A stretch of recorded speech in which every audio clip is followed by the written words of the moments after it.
with Manchester City versus Norwich, 3 PM kick-off on Saturday afternoon in the Premier League. We'll start by looking at Manchester City. They keep on winning. They had a blip in Europe, but they beat Arsenal last night in the Carling Cups. They're eyeing their first piece of silverware of the season there. They've got a chance to go 8 points clear here because United are playing slightly later on Saturday.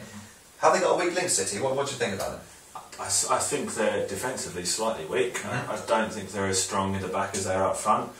But what was quite scary was in the Carling Cup midweek, Arsenal were forced to field youngsters, like the real youngsters, Alex Chamberlain, Emmanuel Frimpong, whereas Man City they'd bring on Sergio Aguero to play in the Carling Cup midweek, which is unbelievable strength in depth for City, and that is what you need to win a title, and they're proving that, and they say they go 8 points clear, which is a big gap from Manchester United.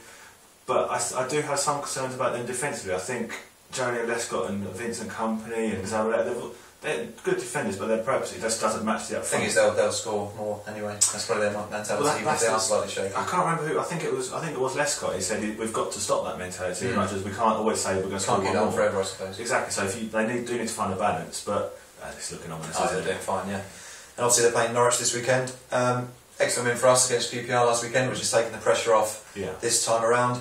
But going into a team playing Manchester City without a clean sheet yet this season, that's slightly ominous from our part. Yeah. But we have got the freedom because we aren't expected to win the game. We did win against QPR last time, and we do score goals. I mean, I think we've got Grant Holt, Steve Morrison, and Pilkington have all scored 4 goals each. We're not just relying on one striker. Yeah. What do you think? It's a big win against QPR, wasn't it? Well, I think you alluded to it earlier. The fact you went into the Manchester United game earlier season, no expectations, and you gave it a real go. I mean, could have been a case for getting something more out of it. Absolutely, yeah. So I like the way Paul Lambert sets up his side. He's solid. They'll play good football.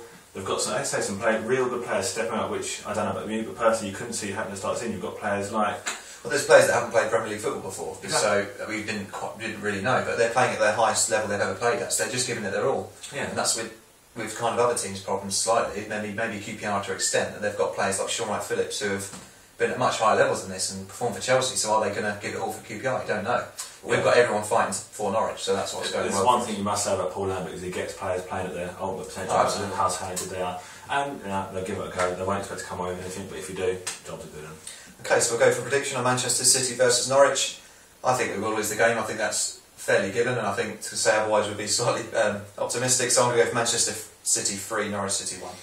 I think it'll be. I still think City will win. I think it will be 2-0 City, but they've had a lot of games recently, so they might be tired. So you might be able to put a good shift in and hopefully get something out of it.